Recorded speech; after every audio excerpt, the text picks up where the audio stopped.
La parte vital de un vehículo motorizado viene en varios tipos, los que incluyen los tipos impulsados por gasolina y diésel. En la actualidad, los motores de gasolina de 4 tiempos son ampliamente utilizados. Ahora vamos a aprender lo básico y los procedimientos de reparación general del motor de gasolina de 4 tiempos a través de 2 volúmenes de cintas de video.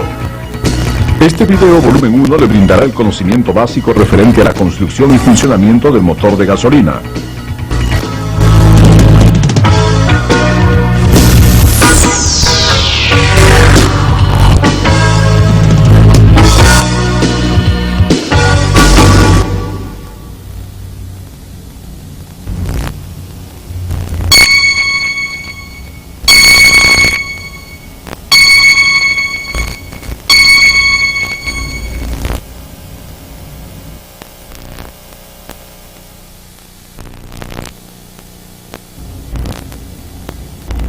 Este es un motor de gasolina de 4 tiempos. Está compuesto de un bloque de cilindros, pistones, un cigüeñal,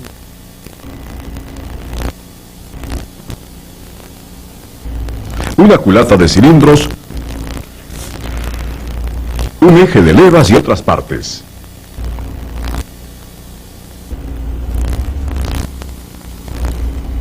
Un motor es operado por una energía generada a través de la combustión, la explosión de una mezcla de combustible y aire que pasa a través de un purificador de aire. Esta energía explosiva empuja hacia abajo cada pistón, ocasionando que el cigüeñal rote. El movimiento rotatorio del cigüeñal es transmitido a través del embrague y el sistema de transmisión para hacer girar las ruedas.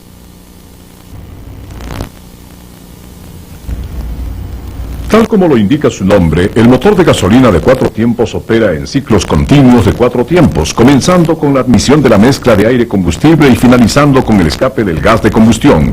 Estos son los tiempos de admisión, compresión, combustión y escape.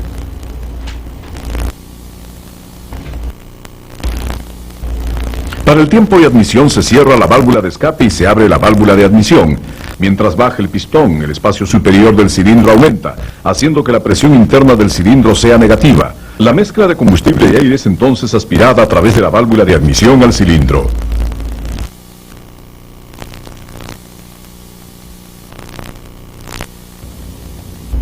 Cuando el pistón completa su tiempo descendente, la válvula de admisión se cierra. La mezcla de aire-combustible aspirada al cilindro es luego comprimida gradualmente a medida que el pistón se eleva.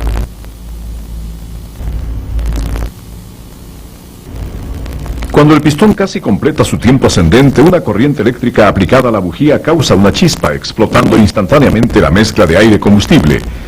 Esta energía explosiva empuja hacia abajo el pistón, haciendo que el cigüeñal rote. Esta es la fuerza de impulsión del vehículo. Al final del tiempo descendente del pistón, la válvula de escape se abre. A medida que el pistón se eleva nuevamente, el gas de combustión es expelido del cilindro a través de la válvula de escape. De esta forma, el cigüeñal rota 2 veces mientras el pistón se mueve a través de los tiempos de admisión, compresión, combustión y escape. El motor continúa marchando repitiendo estos 4 tiempos de la operación del pistón, ocasionando la marcha del motor.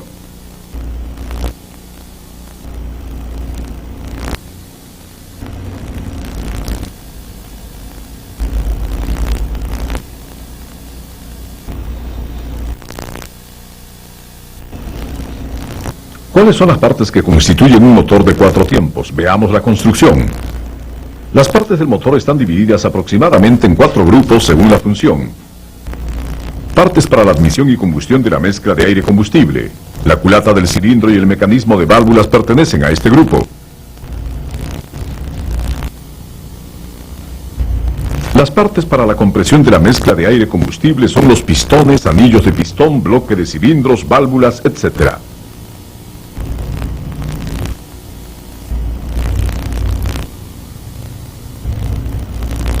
Las partes para la transmisión de la energía del motor son las bielas, el cigüeñal, los cojinetes y los contrapesos.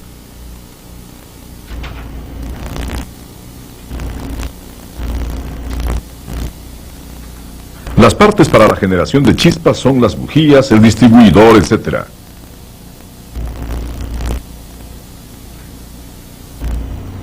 Estas partes del motor interactúan para que el vehículo marche uniformemente. Ahora estudiemos en detalle las partes principales de un motor.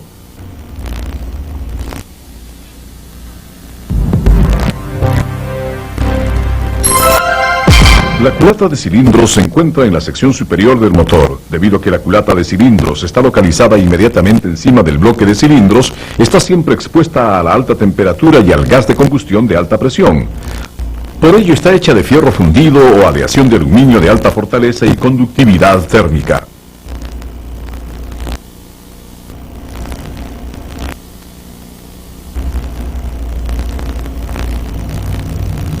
La parte inferior de la culata de cilindros es hueca, formando una cámara de combustión junto con el cilindro y el pistón. El desempeño del motor depende enormemente de la forma de la cámara de combustión, así como las posiciones de instalación del mecanismo de las válvulas y las bujías.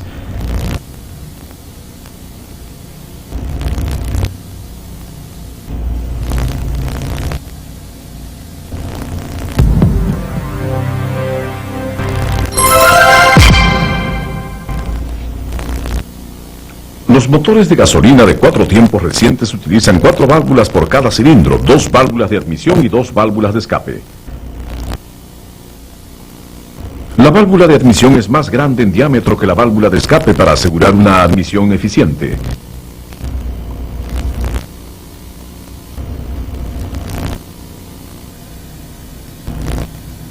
Debido a que estas válvulas también están sujetas a alta temperatura y alta presión, están hechas de níquel resistente al calor o acero especial, tal como el acero cromado.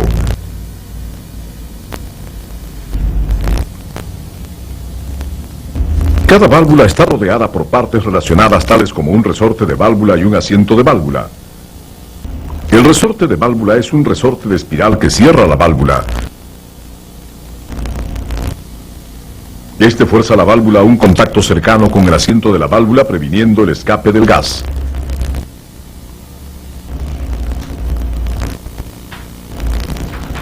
Normalmente los motores utilizan un resorte por cada válvula, a pesar de que algunos motores utilizan 2 resortes por cada válvula.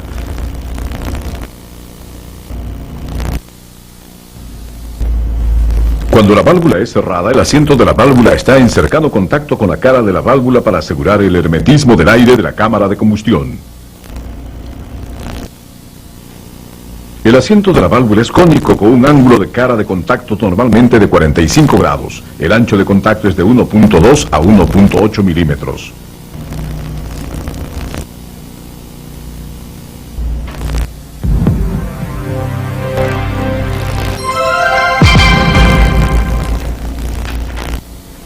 El bloque de cilindros constituye la estructura de un motor.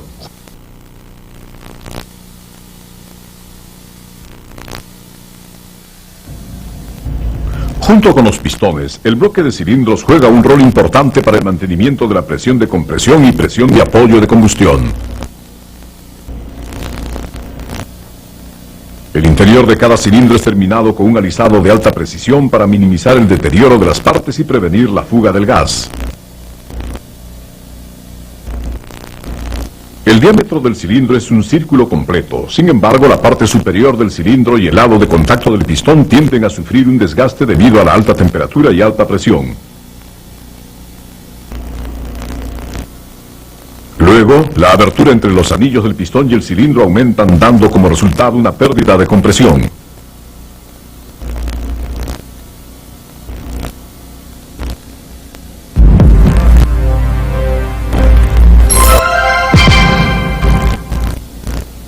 El pistón sube y baja en el cilindro bajo presión generada por la explosión de la mezcla de aire-combustible.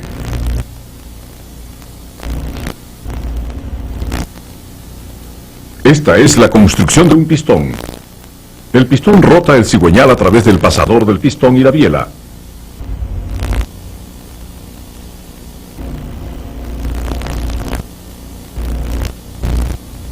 El pistón no es un círculo completo, pero es algo elíptico en sección cruzada. El diámetro en la dirección del pasador del pistón es ligeramente más pequeño para permitir la expansión térmica de la parte sobresaliente del pasador del pistón. La cabeza del pistón se vuelve más caliente y por ello se expande más que la parte inferior. Para compensar la diferencia en expansión térmica, el diámetro del pistón en la cabeza es más pequeño que en la parte inferior.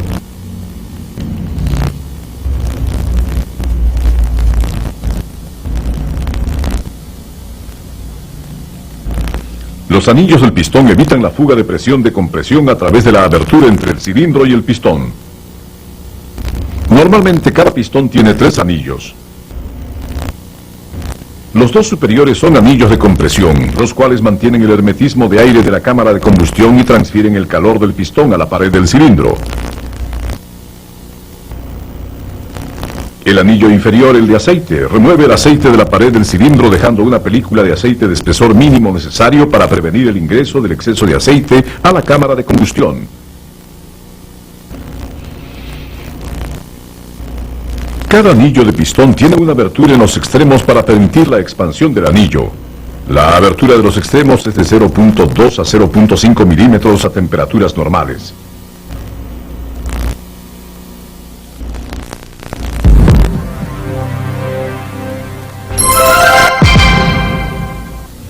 La biela une cada pistón al cigüeñal de manera que el movimiento vertical del pistón es convertido en movimiento rotatorio. Debido a que la biela está sujeta a una fuerza de compresión continua, fuerza de tensión, etc., debe ser lo suficientemente rígida para soportar estas cargas. En conjunto, asegúrese de elegir un cojinete de biela adecuado para la biela.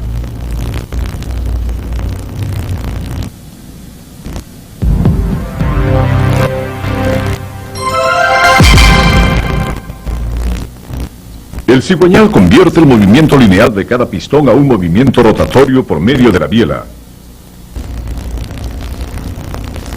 El cigüeñal está compuesto de muñones de biela que transmiten la fuerza del pistón al eje, muñones de bancada que gobiernan la rotación del eje y los contrapesos de balance que aseguran una rotación bien balanceada del eje. El cigüeñal rota a alta velocidad bajo la carga pesada aplicada por los pistones. Por ello debe ser lo suficientemente fuerte, rígido y bien balanceado tanto estática como dinámicamente. Para cumplir con estos requerimientos, la superficie de cada muñón de bancada y muñón de biela está endurecida en una profundidad de 2 a 3 milímetros para una alta resistencia al desgaste y firmeza.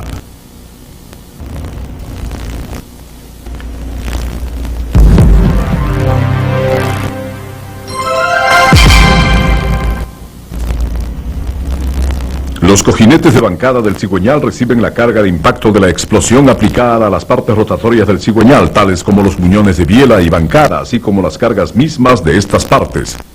Una película de aceite de un espesor apropiado se forma en cada superficie de los cojinetes o metales para prevenir que se atasquen las partes rotatorias y minimizar el daño de fricción. Los cojinetes también aseguran el contacto hermético del aire del cigüeñal con el bloque del cilindro y cojinete de bancada, mejorando así el desempeño de la radiación del calor. La abertura entre el cigüeñal y cada cojinete de bancada es llamada separación de aceite. La separación de aceite es normalmente de 0.02 a 0.06 milímetros. Una separación de aceite más grande causa un ruido anormal o una disminución en la presión hidráulica.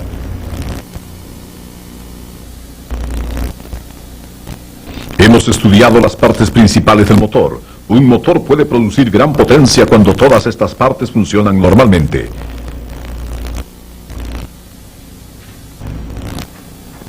Entre las muchas partes del motor, el mecanismo de válvulas es especialmente importante y complejo. Veamos de cerca el mecanismo de válvulas.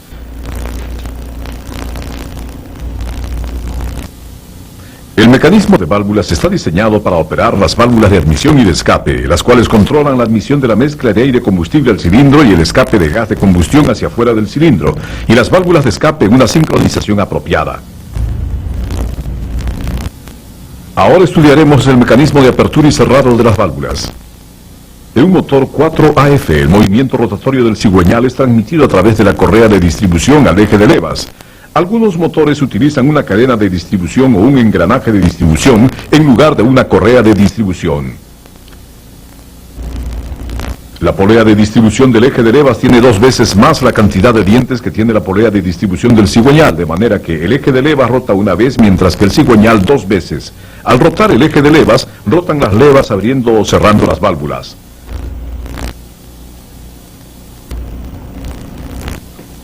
El mecanismo de válvula puede estar dividido en varios tipos de acuerdo al número de ejes de levas y la posición del eje de levas relativa a las válvulas.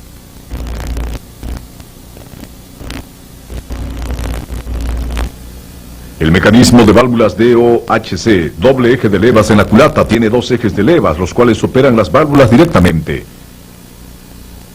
Con una construcción complicada, este tipo de mecanismo de válvulas asegura una operación exacta de cada válvula, resultando en una eficiencia mejorada de admisión y escape, alto rendimiento del motor y buena economía de combustible. El mecanismo de válvulas OHC, eje de levas en la culata, utiliza un eje de levas para operar las válvulas y por ello requiere de balancines.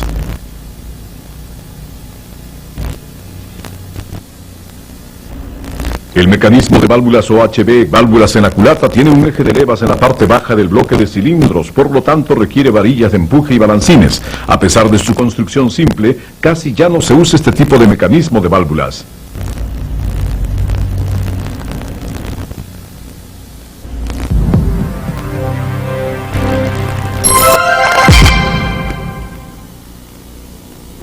La válvula de admisión solo tiene que permanecer abierta mientras el pistón se encuentre en el tiempo de admisión.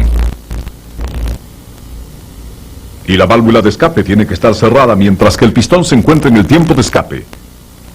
Sin embargo, la sincronización de la válvula debe tener en cuenta el hecho de que las inercias de la admisión y escape aumentan a medida que la velocidad del motor aumenta.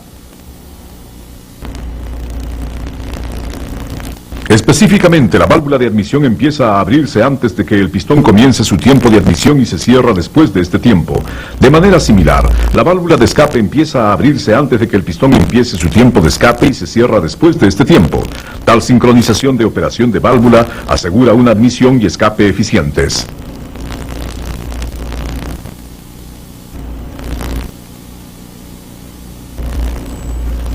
Un cuadro mostrando la sincronización de la operación de la válvula en términos de ángulo de cigüeñal es llamado un diagrama de sincronización de válvula. Tal como lo muestra este diagrama, cada válvula se abre o se cierra más rápido con respecto a la posición del pistón en cada tiempo, mejorando de esta manera las eficiencias de la admisión y escape, así como posibilitando que cada válvula se abra completamente en el momento óptimo.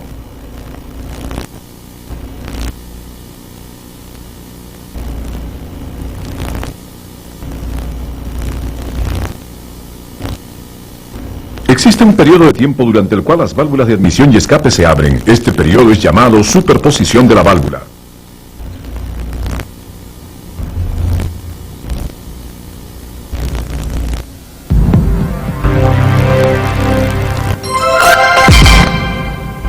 Para posibilitar que cada válvula se abra y se cierre uniformemente, se debe dar una separación apropiada alrededor de la válvula. A esto se le llama separación de válvulas.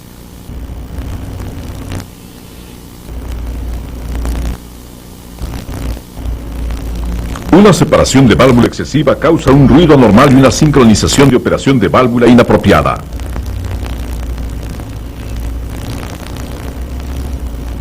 Una separación insuficiente de la válvula causa un cerrado de válvula incompleto, dando como resultado una compresión insuficiente. La separación de la válvula debe ser ajustada a un valor apropiado. La separación de la válvula en un estado frío es diferente de aquella en un estado caliente, ya que la separación de la válvula se ve afectada por la temperatura. A continuación, estudiemos el sistema de lubricación del motor. Un motor es un conjunto de partes de metal, muchas de las cuales rotan a alta velocidad bajo condiciones de alta temperatura. Si estas partes no son lubricadas, generan calor debido a la fricción, causando desgaste o atascamiento. El sistema de lubricación es indispensable para la operación uniforme del motor.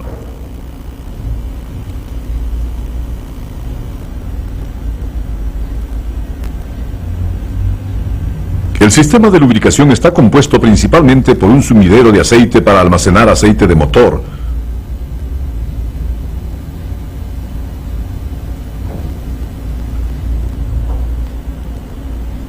una bomba de aceite para alimentar con presión el aceite a varias partes del motor,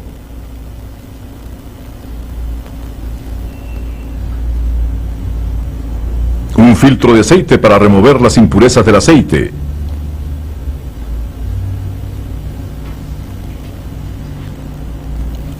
Y un enfriador de aceite.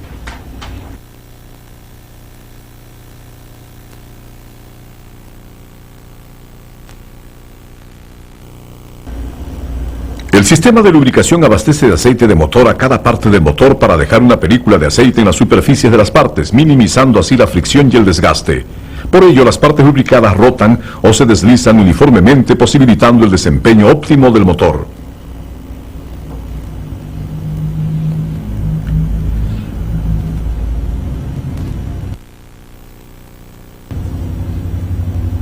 Los motores de 4 tiempos normalmente utilizan un sistema de lubricación de tipo de presión. En este tipo de sistema, el aceite almacenado en el sumidero de aceite es primero filtrado a través de un colador de aceite y luego enviado a la bomba de aceite. El aceite bombeado hacia arriba por la bomba de aceite es luego filtrado a través del filtro de aceite y enviado a través de la galería principal de aceite del bloque de cilindros a cada muñón de bancada o biela del cigüeñal. El aceite es impulsado hacia los pistones y cilindros para lubricarlos. Simultáneamente el aceite es abastecido al mecanismo de válvulas. Luego el aceite retorna al sumidero de aceite. Ahora veamos cada parte principal del sistema de lubricación.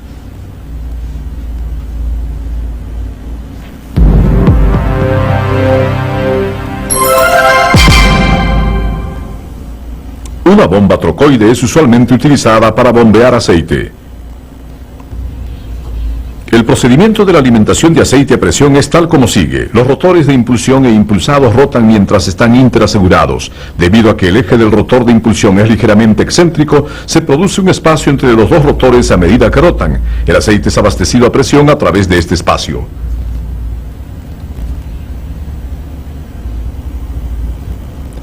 La bomba de aceite tiene una válvula de liberación la cual ajusta la máxima presión de aceite. Cuando la presión de aceite alcanza un valor específico entre los 3 y 6 kilos por centímetro cuadrado, la válvula de liberación se abre para ajustar la presión máxima de aceite.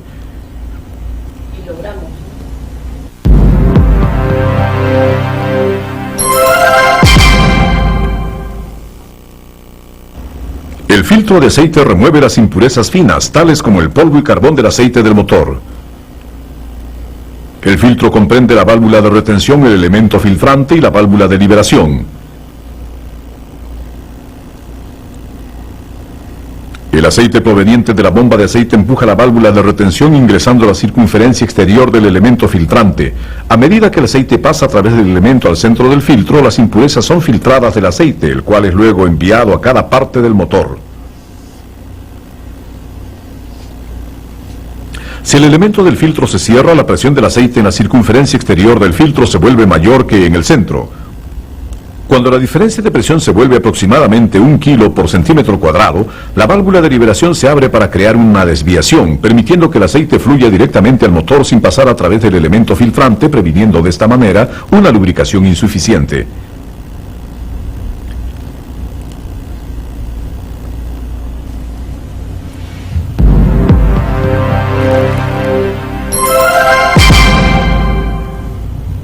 El aceite del motor se deteriora más rápido a temperaturas mayores. La temperatura del aceite debería ser mantenida por debajo de aproximadamente 125 grados Celsius.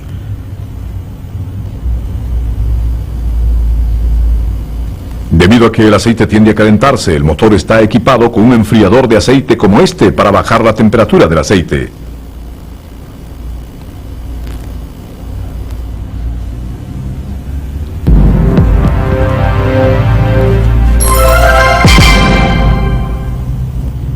Aunque no haya una fuga de aceite, la cantidad de aceite disminuirá gradualmente a medida que se use el vehículo, debido, entre otras razones, a que el aceite es quemado en la cámara de combustión.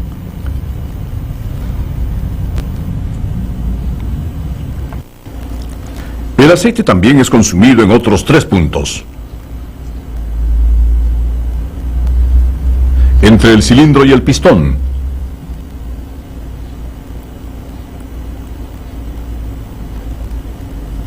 Entre los bujes de la guía de la válvula.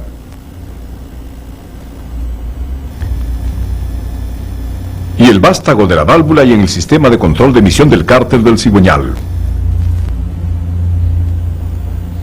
El sistema de enfriamiento también es esencial para el motor. Veámoslo.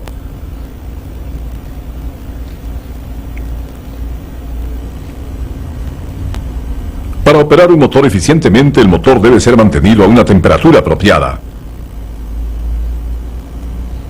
Una temperatura excesivamente alta dará como resultado una expansión anormal y un atascamiento de las partes. Una temperatura demasiado baja, de otro lado, causará un consumo de combustible elevado y un desgaste acelerado de las partes.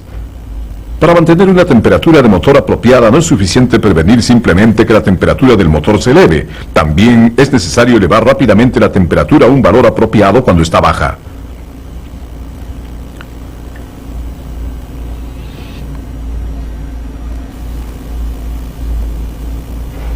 En general se adopta un sistema de enfriamiento de agua para los sistemas de enfriamiento de los motores de los vehículos. Un sistema de enfriamiento de agua es generalmente compuesto por una bomba de agua, la cual hace circular agua como un refrigerante a través de cada parte del motor y del sistema de calefacción. Un termostato, el cual controla la temperatura del refrigerante.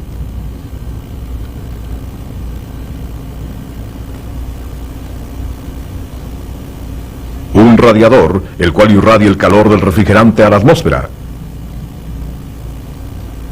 Y un ventilador de enfriamiento, el cual mejora el desempeño de la irradiación del radiador. En este sistema de enfriamiento, el refrigerante que circula a través de un compartimiento de agua que absorbe el calor generado por el motor, disminuyendo de esta manera la temperatura del motor.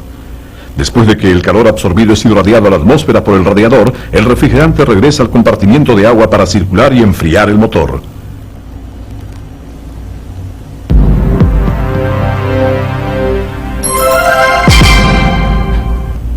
Existen dos circuitos de flujo de refrigerante intercambiados por el termostato. Cuando la temperatura de enfriamiento es baja, el termostato se cierra cortando el flujo de refrigerante que va al radiador para calentar el motor rápidamente.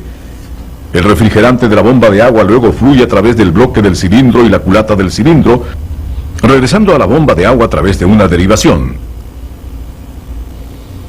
Cuando la temperatura del refrigerante se eleva, el termostato se abre permitiendo que el refrigerante fluya al radiador, manteniendo de esta forma una temperatura de motor apropiada. Ahora veamos las partes principales del sistema de enfriamiento.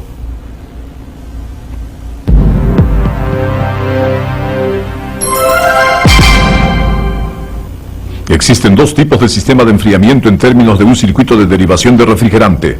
El tipo de derivación en línea, en el cual la derivación está abierta en todo momento, y el tipo de derivación inferior. La mayoría de motores utilizan el tipo de derivación inferior. En el tipo de derivación inferior, el termostato es instalado en la parte de la entrada del refrigerante y tiene una válvula de derivación. Cuando el termostato se abre, la válvula cierra la derivación. Comparado con el tipo de derivación en línea, el tipo de derivación inferior tiene una mayor eficiencia de enfriamiento y menos fluctuación en la temperatura del refrigerante, y por ello alcanza una temperatura de motor más estable.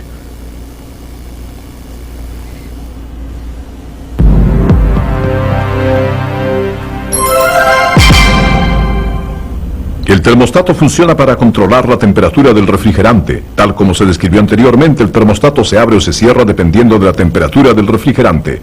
Normalmente el termostato empieza a abrirse a una temperatura del refrigerante entre 80 grados y 84 grados Celsius y se abre completamente a 95 grados Celsius. Si el termostato se cierra cuando el refrigerante es inyectado al sistema de enfriamiento después del drenaje, quedará aire al lado del motor en el sistema de enfriamiento, dificultando la inyección del refrigerante. Para evitar esto, el termostato tiene una válvula de drenaje de aire en el reborde. El aire del lado del motor es drenado a través de la válvula para facilitar la inyección del refrigerante.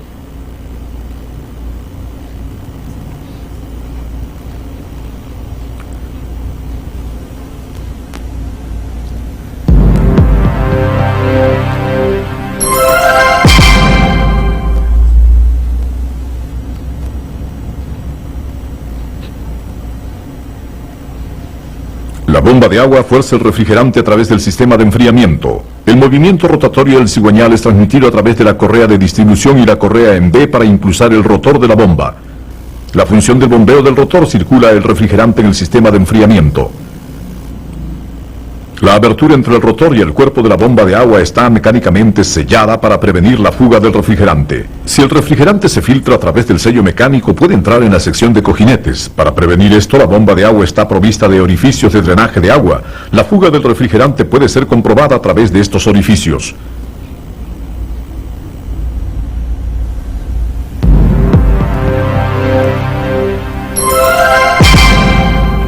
Para posibilitar que el radiador irradie calor, se debe llevar grandes cantidades de aire al radiador para enfriarlo. Mientras el vehículo está en marcha, el radiador es enfriado por una ventilación natural. Mientras el vehículo está detenido, no obstante, el ventilador de enfriamiento debe ser utilizado para forzar aire al radiador. Existen dos tipos de ventilador de enfriamiento: el tipo de acoplamiento de fluido controlado por la temperatura y el tipo impulsado por motor. El ventilador de acoplamiento de fluido controlado por la temperatura cambia su velocidad entre dos niveles de acuerdo a la temperatura de aire del radiador. Cuando la temperatura del aire es baja, la velocidad del ventilador se mantiene en un nivel bajo para apresurar el calentamiento del motor y reducir el ruido del ventilador. Cuando la temperatura del aire se eleva, la velocidad del ventilador cambia a un nivel alto para aumentar el desempeño del enfriamiento.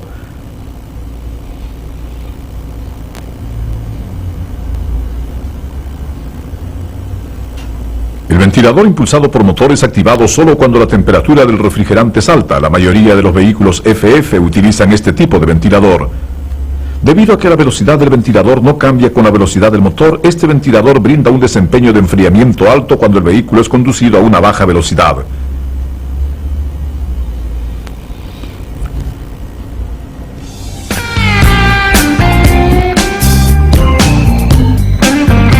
Hemos estudiado los fundamentos de un motor de gasolina de 4 tiempos. El motor está compuesto por muchas partes intrincadamente interrelacionadas. El motor no trabajará satisfactoriamente si cualquiera de estas partes falla. Usted debería entender totalmente la construcción de los motores de gasolina a través de este video, volumen 1 y volumen 2 en el procedimiento de reparación general, así como el manual de entrenamiento técnico de Toyota, de manera que usted puede brindar servicios técnicos apropiados para satisfacer a nuestros clientes.